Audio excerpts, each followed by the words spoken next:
Merci Madame la Présidente. Ma question s'adresse à Madame la Ministre de l'Éducation nationale. Béziers, 9 octobre, menace de mort sur le personnel d'un collège. La Réunion, 29 octobre, agression d'une professeure par un élève de 8 ans.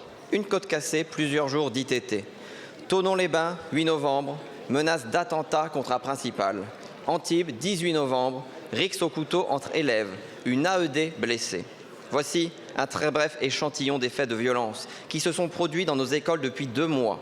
Une litanie de brutalité qui hante les enseignants et les personnels sur le chemin de leur travail. Aujourd'hui, leur sécurité est menacée, chaque jour davantage, par l'extension du domaine de la violence qui ronge les conditions de travail de nos personnels. Une violence qui joue un rôle central dans l'effondrement du niveau car il n'est pas d'apprentissage possible dans un tel contexte d'ensauvagement.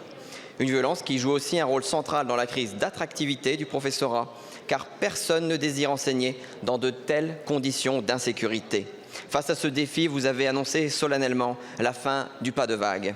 Comme Jean-Michel Blanquer en 2020, comme Gabriel Attal en 2023, comme Nicole Belloubet en 2024 et comme le fera un jour prochain votre successeur. Mais où sont les actes?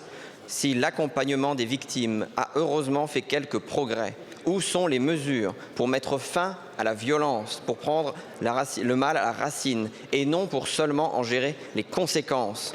Pensez-vous ainsi sérieusement que la nomination de référents académiques puisse être davantage qu'une mesure technocratique et donc dérisoire? Madame la Ministre, vous pouvez débloquer des pactes, dévoiler des chocs, désigner des référents, étoffer la jungle des dispositifs. Vos déclarations d'intention sont de piètres boucliers. Madame la Ministre, en termes de sécurité, où est votre bilan et où est celui de vos prédécesseurs? Je vous remercie.